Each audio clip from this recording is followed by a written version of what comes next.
El día de mi muerte no fue diferente.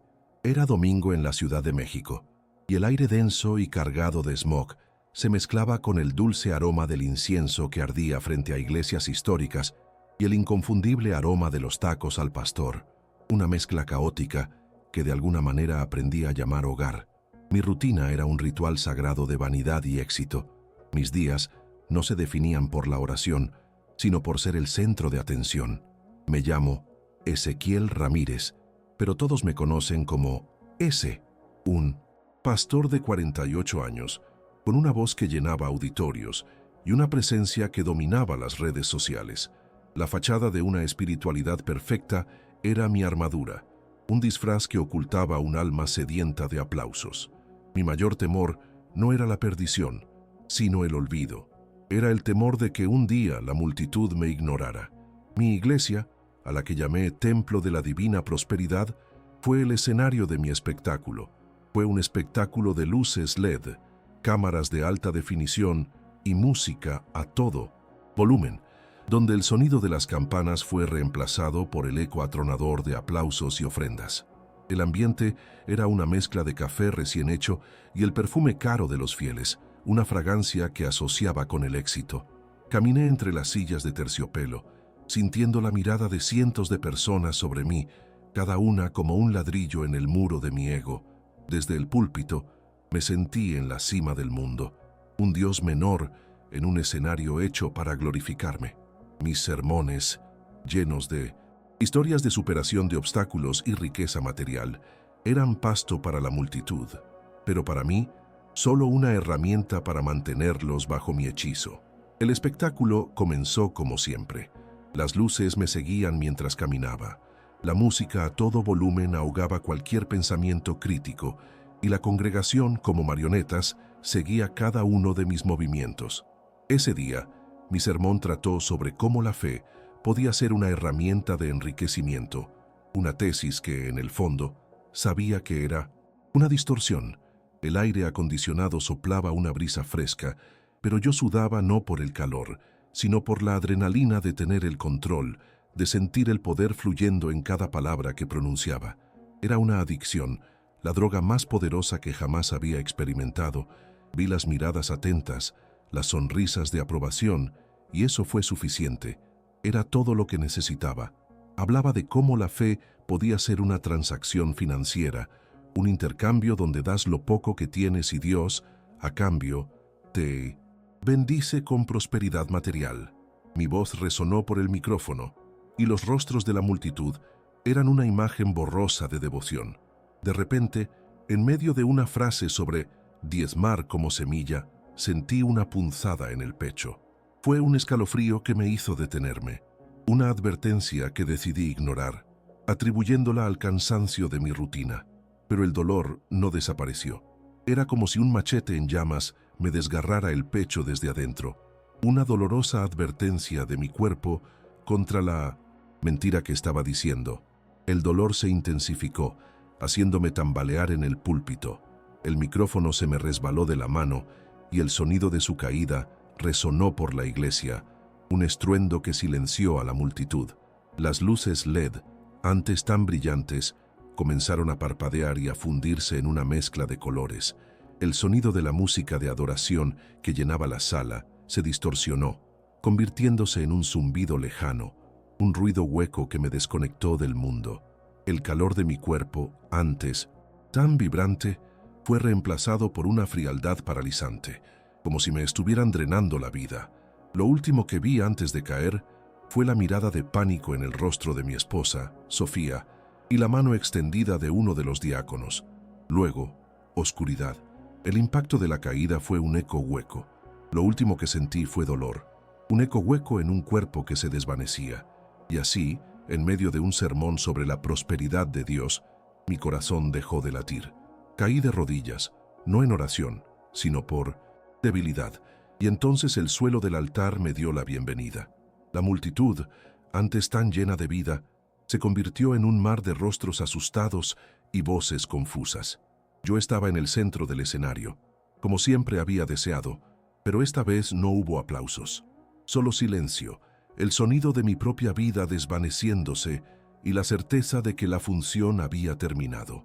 El dolor que me desgarraba el pecho se desvaneció al instante, como si nunca hubiera existido. El peso de mi cuerpo, antes tan sólido y real, se evaporó y fue reemplazado por una sensación de ligereza indescriptible, como si fuera una pluma flotando en el aire.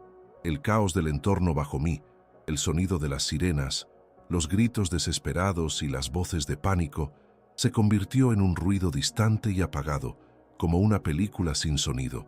Me sentí como un observador, ya no como un participante. La gravedad ya no me sujetaba. El tiempo parecía no existir. Era una sensación de paz absoluta, un alivio tan profundo que me hizo olvidar el dolor, el miedo y la vanidad. Flotando sobre la escena, miré hacia abajo y vi mi propio cuerpo inerte. Estaba en el suelo, a pocos metros del púlpito, rodeado de una multitud de dolientes conmocionados. Vi los rostros de mis feligreses, algunos llorando, otros con las manos sobre la boca, incrédulos. Lo que me impactó fue ver a otros, con sus teléfonos en la mano, filmando la tragedia, buscando una historia que compartir, superando su dolor. Los paramédicos se arrodillaron junto a mí, cuerpo con desfibriladores en la mano, tratando de recuperar lo que ya se había perdido. La escena contrastaba marcadamente con la tranquilidad que sentía, el caos de mi muerte y la paz de mi alma, experimentando una dualidad que nunca creí posible. La última vez que vi mi cuerpo, me sentí extraño, como si ya no me perteneciera. Era solo un cascarón vacío, una cáscara abandonada. El olor a alcohol y sudor de los paramédicos se mezclaba con el incienso y el café de la iglesia, una combinación incongruente que parecía resumir mi vida. Yo, que siempre me había preocupado tanto por mi apariencia, mi ropa, mi cabello, ahora veía mi cuerpo como una cosa, un objeto frío e inerte. El pánico en los ojos de mi esposa Sofía y la mirada perdida de algunos feligreses me provocaron una punzada de vergüenza. Este era el resultado final de una vida vivida para el aplauso, y fue en ese momento que sucedió algo imposible. Una luz más intensa que el sol brillaba ante mí. No era una luz cegadora, sino una que me tranquilizaba, que me reconfortaba. Era incolora, pero parecía la suma de todos los colores. De esa luz emergió una figura. No tenía rostro definido, pero su presencia era de autoridad amorosa, una majestuosidad que no exigía reverencia, sino que la inspiraba. Era una presencia tan real, tan palpable, que parecía llenar todo el espacio a mi alrededor. No habló, pero sus palabras resonaron directamente en mi alma, como un pensamiento, una voz que no era la mía, pero que me comprendía a un nivel que yo nunca había comprendido. Lo primero que sentí fue una vergüenza abrumadora, una sensación de que cada mentira que había dicho, cada vez que había usado la fe para exaltarme, había quedado al descubierto. Era como si estuviera desnudo, no físicamente, sino espiritualmente. Pero la vergüenza no me consumió, pues fue rápidamente reemplazada por un amor incondicional que me abrazó. No fue un amor que perdonara la mentira, sino uno que la vio y aún así me abrazó. Fue un amor que vio mi alma, mi potencial y no solo mi fracaso. Esa mirada me vio por completo y me amó de todos modos. Fue en ese momento que me sentí verdaderamente visto por primera vez. No usó palabras que pudieran malinterpretarse. El mensaje fue claro, directo y penetrante. Me dijo: Ezequiel, te has convertido en lo que más temías, una estatua de ti mismo, cubierta de oro falso. La frase me impactó profundamente. Yo, que predicaba sobre la vida en Cristo, me había convertido en un ídolo para la multitud, un ser inanimado hecho de mentiras y vanidad. Mi fe se convirtió en una actuación y mi corazón en una caja fuerte donde guardaba los aplausos. En ese momento, todas mis justificaciones, toda mi teología de la prosperidad se desintegraron. No era pastor, era actor, y el escenario, mi templo, la voz del ser de luz resonó en mi alma. Y fue en ese momento que comenzó la visión, una serie de escenas rápidas y vívidas, como si mi conciencia fuera arrastrada por una corriente de imágenes. La primera escena me impactó con la fuerza de un puñetazo en el estómago. Vi pastores, como yo, en ambientes lujosos, con trajes caros y sonrisas postizas, vendiendo lo que llamaban pases VIP al cielo. Hablaban de prosperidad, de éxito material, y ante ellos multitudes de creyentes de rodillas lo daban todo, con la mirada perdida. Sus oraciones no eran por la salvación, sino por un auto de última generación o una casa más grande. Entonces, una frase apareció en mi mente, escrita con letras de fuego: la doctrina de la prosperidad como fin en sí mismo. Esa visión me mostró que la fe no era una transacción financiera, una ganga. El ser de luz me dijo que la fe era un llamado al servicio, no a la acumulación. Quienes buscaban a Dios por dinero en realidad adoraban al dinero, no al Creador. Me dolía el corazón. Yo era uno de ellos. Había convertido el púlpito en una feria de vanidades, donde la fe era la moneda del éxito y el cielo, un bien en venta. La segunda escena que se presentó fue la más dolorosa. Vi a personas usando la Biblia no como guía de vida, sino como un talismán, un objeto para satisfacer sus deseos egoístas. Vi familias divididas, padres enfrentados con hijos, amigos atacándose en redes sociales, todo en nombre de una religión que se había convertido en bandera de división. No se amaban, se juzgaban, condenaban y se distanciaban por diferencias políticas y de opinión. El mandamiento de amar al prójimo, que tantas veces prediqué, era una frase vacía. La voz me decía: la doctrina de la separación en nombre de la verdad de un grupo. El tercer panel me mostró un gran reloj, pero sus engranajes no eran de metal, sino de smartphones y tablets. La manecilla de las horas se movía, y cada tic-tac representaba una vida desperdiciada en interminables feeds, buscando validación digital, comparaciones y una silenciosa competencia por la popularidad. El ser de luz me dijo algo que me impactó. Alrededor del 50% de la vida de quienes buscan a Dios se pasa en distracciones digitales. Yo, que pasaba horas en redes sociales para correr la voz, en realidad estaba alimentando la adicción de mi audiencia y la mía. La voz me alertó sobre la doctrina del entretenimiento como sustituto de la adoración, donde la búsqueda de me gusta era más importante que la búsqueda de Dios. La cuarta y última escena fue la más aterradora. Vi sombras reunidas alrededor de un altar donde la gente no adoraba a Dios, sino a sí mismos, a sus talentos y al número de seguidores. Sus rostros, antes tan llenos de vida, se convirtieron en una masa amorfa, un reflejo del vacío de una vida dedicada a la autopromoción. La voz me dijo que esta era la doctrina de la autoidolatría. Tú no eres el centro, Ezequiel, me dijo, y luego me mostró en el centro de ese altar, con una sonrisa de superioridad, mi imagen reflejada en cada uno de los ojos vacíos de esas sombras. La salvación no se vende, concluyó, mostrándome que me había convertido en mi propio ídolo y que mi fe, la que predicaba, era una farsa. Fue en ese momento que mi corazón, antes tan pesado, se hizo añicos. La paz que sentí en ese lugar era tan abrumadora, tan completa, que no deseaba regresar. La vida que había vivido parecía una farsa, un juego infantil de egos y vanidad, comparada con la belleza y la verdad de ese lugar. Mi existencia terrenal era una confusión de ruido y distracción, una colección de mentiras que me decía a mí mismo y a los demás. Supliqué quedarme. Supliqué que esa paz no me abandonara, que esa verdad se convirtiera en mi nueva realidad eterna. Sabía con cada célula de mi alma que no había nada en la tierra a lo que valiera la pena regresar. El ser de luz, con infinita tristeza, me respondió, y sus palabras me atravesaron el corazón como una aguja afilada. No tienes derecho a quedarte, dijo, y el peso de esas palabras me aplastó. Tu misión no ha terminado. Debes regresar y ser la voz que revele la verdad.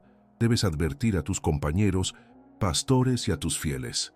Tu salvación no fue comprada, fue dada por misericordia, y debes mostrarles el verdadero camino. La paz comenzó a desvanecerse, y el terror de regresar a mi vida de mentiras se apoderó de mí. Luché, supliqué una vez más, pero su voz era firme, una llamada ineludible que resonó en todo mi ser. Lo último que sentí fue un empujón suave pero firme. No fue un acto de repulsión, sino de dirección. Fue como si una mano invisible me empujara de vuelta a la oscuridad, al dolor, a mi vida en la tierra. La paz se desvaneció, dando paso a una sensación de vacío y luego a la luz, no la luz de la gloria, sino la cegadora luz blanca del techo de un hospital. Lo primero que oí no fue el silencio del cielo, sino el zumbido del equipo médico y el sonido de mi propia respiración que antes se había detenido. Había vuelto y el dolor, ese dolor que me había destrozado, regresó, pero esta vez era un dolor de vida, de regreso, de una segunda oportunidad. Abrí los ojos. Lo primero que vi fue el techo blanco de un hospital, y lo segundo, el rostro del doctor Ramírez, con una expresión de sorpresa grabada en él. «Estuvo sin latir más de 5 minutos, Ezequiel», dijo con la voz llena de incredulidad. «Fue un milagro». Sofía, mi esposa, estaba a mi lado, con lágrimas en los ojos. El miedo en sus ojos había sido reemplazado por un alivio inmenso. Me tomó la mano, su piel fresca contra la mía, y dijo: «Has vuelto, ese. Tenía tanto miedo de perderte». Y lloré, no de dolor por su regreso, sino de la inmensa gratitud que me inundó. Había sido rescatado no por mérito propio, sino por pura misericordia. Ahora, con cada sermón, mi objetivo es claro. Hablo de la importancia de una fe que se manifiesta en acción y servicio, no en la acumulación de riquezas. El púlpito ya no es mi escenario, sino un lugar de confesión y de compartir. La Biblia no es un libro de hechizos para el éxito, sino una guía para una vida con propósito. La verdadera iglesia, les digo, no está en el templo con vitrales, sino en el corazón de cada uno de nosotros. En cada oportunidad, animo a todos a derribar el altar de la idolatría y servir a los demás. Nuestra salvación no es un privilegio para unos pocos, sino una gracia ofrecida a todos, y no se puede comprar ni negociar.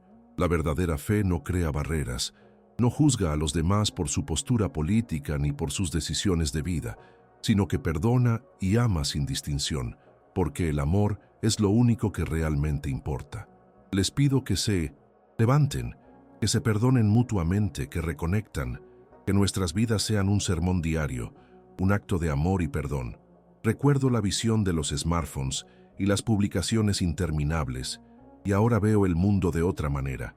Miro menos la pantalla de mi teléfono y más los rostros de la gente que me rodea, su dolor, sus sonrisas y sus historias. Me doy cuenta de que la verdadera conexión no se crea con me gusta y seguidores, sino con abrazos y oídos atentos.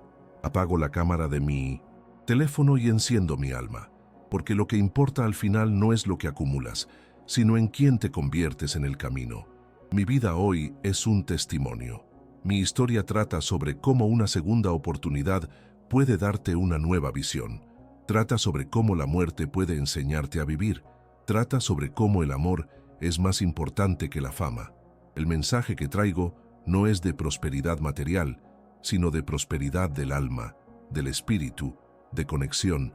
Mi vida ahora tiene un solo propósito: ser la voz que revela la verdad, que advierte contra el peligro de la idolatría y que invita a todos a una fe auténtica centrada en el servicio. Mi historia no se trata de mí, sino de la gracia de Dios que me alcanzó y me dio una segunda oportunidad. Y si te identificaste con mi historia, con esta búsqueda de una conexión verdadera, debes saber que esta búsqueda ya es el comienzo de todo, porque al final lo que importa no es el tamaño de tu templo ni la cantidad de tus seguidores, sino la profundidad de tu amor. Y esa es la única verdad que necesito predicar.